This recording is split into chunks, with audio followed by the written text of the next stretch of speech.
From secret affairs to irresistible attraction on set, some stars of Hollywood's golden age couldn't control their desires. But giving into temptation came with its own problems. And for these stars, an unexpected love child was the outcome. How these stars handled having love children varied. In fact, some kept it such a secret that you'll be surprised when you learn the truth. Judy Lewis. In a world where secrets rarely stay hidden, Judy Lewis's paternity became the subject of whispers and speculation within Hollywood. It was hard to ignore how much she resembled the famous Clark Gable, yet Judy grew up under the belief that she was adopted. The story began when Clark Gable and Loretta Young, two major stars, first crossed paths while working on film sets bathed in bright studio lights. At first, they were simply co-workers, but over time, their professional relationship turned into something more.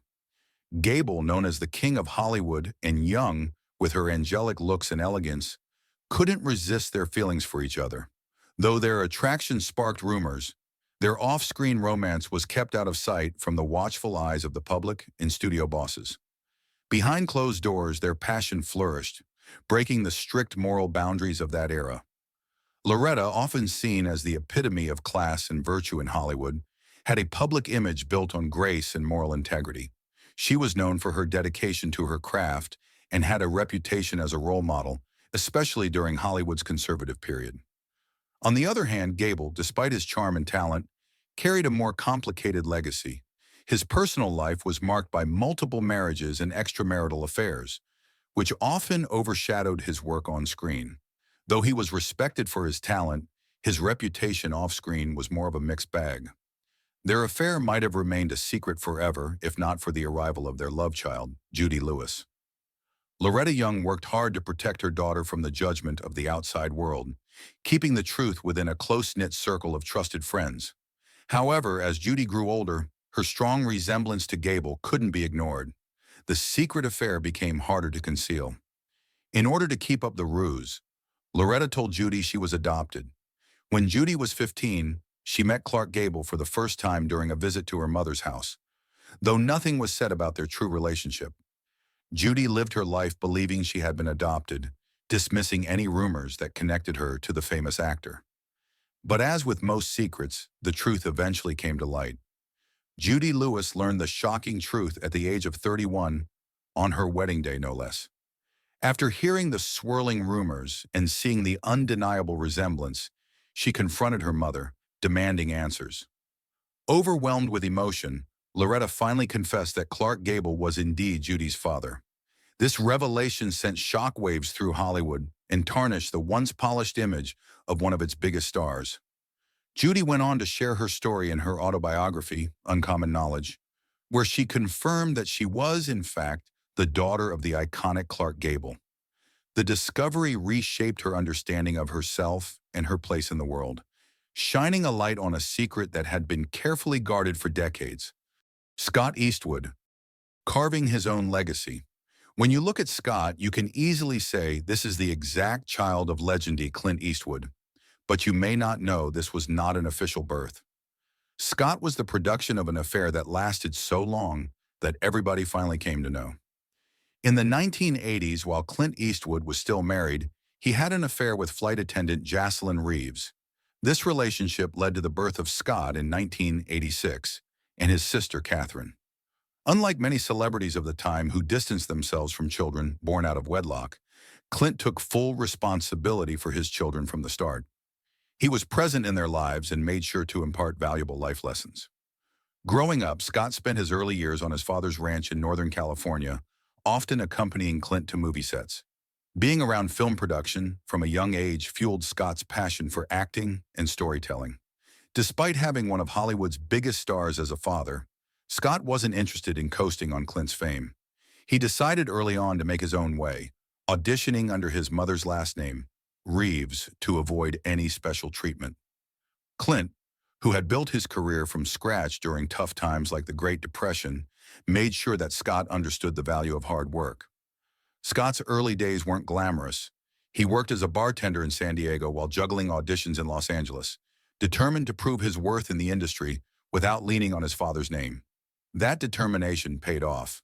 Scott eventually found his footing, landing major roles in films like the war drama Fury, where he starred alongside Brad Pitt and Shia LaBeouf, and the romantic drama The Longest Ride, based on the Nicholas Sparks novel. These roles showcased his ability to hold his own on screen, and like his father, Scott approaches his craft with dedication, always striving to deliver his best performance. But Scott's ambitions didn't stop with acting. Following in Clint's footsteps, he has ventured into producing and directing. His passion for filmmaking extends beyond just being in front of the camera. He's eager to explore every facet of the industry. His decision to diversify his career speaks to his commitment to storytelling and his desire to make a lasting impact in Hollywood. Though Clint Eastwood's shadow will always loom large, Scott Eastwood has proven himself as a talented actor and filmmaker in his own right. By working hard, taking on diverse roles, and never shying away from the challenges of the industry, Scott has successfully built a name for himself. His journey may have started with a famous last name, but today, Scott Eastwood's legacy is one he's earned on his own terms. Carol Ann, Charlie Chaplin's daughter. Charlie Chaplin, one of the most iconic figures in film history, spent decades charming audiences worldwide with his on-screen persona, especially as the Tramp. For much of his career, Chaplin was celebrated as a wholesome, family-friendly actor. But behind the camera, his personal life was far more complicated, especially when it came to his relationships with women. Rumors swirled about his preference for younger women, and these rumors took a serious turn when allegations surfaced that he fathered a child with a much younger woman, one whom he later vehemently denied. In the early 1940s, Chaplin was married to his third wife, actress Paulette Goddard, when he crossed paths with a young actress named Joan Barry. Struck by her beauty and talent, Chaplin quickly took Barry under his wing, casting her in his film project, Shadows and Substance. Their professional relationship soon turned into a personal one, and they became romantically involved. Their affair was an open secret within Hollywood, and Chaplin's influence in Barry's career seemed to indicate how close the two had grown. Things took a serious turn when Barry, in 1943, filed a paternity suit against Chaplin, claiming he was the father of her child, Carol Ann, who was born on October 2, 1943. This accusation set off a chain of events that would shake Chaplin's carefully crafted public image. Joan Barry's lawsuit triggered an FBI investigation led by none other than J. Edgar Hoover, who had a personal vendetta against Chaplin due to his political views. The FBI's findings revealed details of their affair, including how Chaplin had flown Barry to Los Angeles in 1942, where they engaged in intimate relations. Barry's allegations also included claims that Chaplin had encouraged her to date other men, further complicating the paternity case. Despite the nature of their relationship, Chaplin vehemently denied being the father of Carol Ann. His denial, however, did not stop Barry from pursuing the case with determination. The scandalous nature of the paternity suit caught the public's attention, adding another layer of drama to Chaplin's already controversial life. As the case went to trial, over 3 blood tests were conducted, all of which indicated that Chaplin was not Carol Ann's biological father. However, Joan Barry refused to accept the results, accusing the labs of corruption and continuing her fight. In a surprising twist, despite the scientific evidence, the second jury trial concluded with an 11-1 vote in favor of Chaplin being named the father. Chaplin was subsequently ordered to pay child support for Carol Ann, a ruling that stunned the public. The entire ordeal, including the trials and the negative press, tarnished Chaplin's reputation. Despite the legal mandate to pay child support, Chaplin never acknowledged Carol Ann as his daughter and maintained his innocence regarding her paternity. The scandal also had broader implications.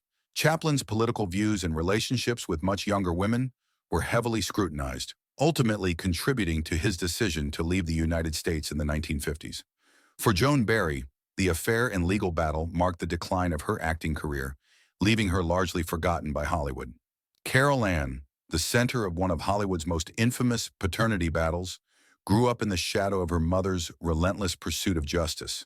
Chaplin's complex personal life, particularly his relationship with women, remains a controversial aspect of his legacy.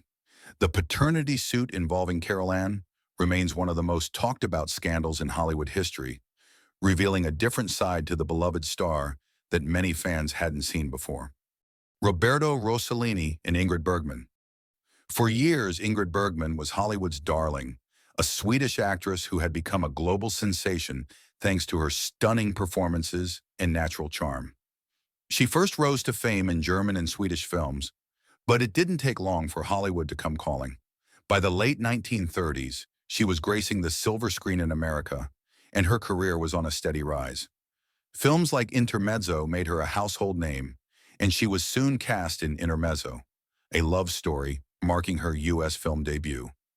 But just as her career reached new heights, her personal life took a dramatic turn. In the mid-1940s, while married to her first husband, Peter Lindstrom, Bergman met renowned Italian director Roberto Rossellini. What began as a professional relationship quickly transformed into something far more intimate after she wrote him a letter expressing her admiration for his work. Their connection blossomed, and soon Bergman found herself falling in love with him. Both were married at the time, Bergman to Lindstrom and Rossellini to his wife, and the affair was considered deeply scandalous, particularly in an era when moral values and family integrity were held in such high regard. Initially, they managed to keep their relationship under wraps, but over time, rumors began to spread, and their secret became harder to hide.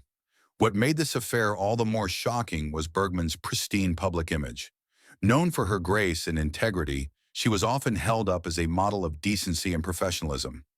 Unlike many of her Hollywood peers, she had never been involved in controversy, and her natural beauty was celebrated as much as her acting talents.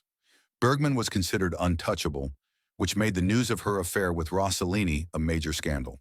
When the affair became public, the backlash was swift and brutal. Ingrid Bergman, once adored by fans and filmmakers alike, was now being condemned by religious groups, political leaders, and the public. Her reputation took a massive hit. Studios refused to cast her in roles, fearing that her mere presence would result in film boycotts. She was labeled an adulteress, and her clean image quickly crumbled under the weight of public scrutiny. But while the world condemned them, Bergman and Rossellini's love only grew stronger. Rossellini divorced his wife, and Bergman attempted to leave her husband, but the process was far from smooth. Her divorce from Lindstrom turned into a bitter legal battle, and he was unwilling to let her go without a fight. Despite the turmoil, Bergman found herself pregnant with Rossellini's child, and on February 2, 1950, she gave birth to their son in Rome. At the time, they were still unmarried, and the fact that their child was born out of wedlock only intensified the scandal. In an era when having a child outside of marriage was considered disgraceful, Bergman and Rossellini's decision to keep their relationship and child public created an uproar. U.S. Senator Edwin C. Johnson publicly denounced Bergman, calling her a disgrace to American womanhood on the Senate floor. Her home country of Sweden also expressed its disappointment, and the international press had a field day. Overnight, Ingrid Bergman went from being one of the most beloved actresses in the world to one of the most vilified. Yet despite the harsh criticism and public shaming, Bergman stood by her love for Rossellini and her new family.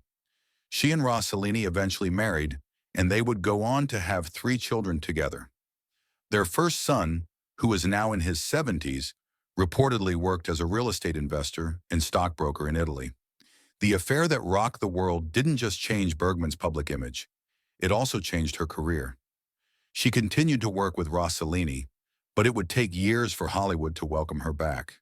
Still, through it all, Bergman remained unapologetic about her choices, choosing love over societal expectations and navigating the challenges that came with it.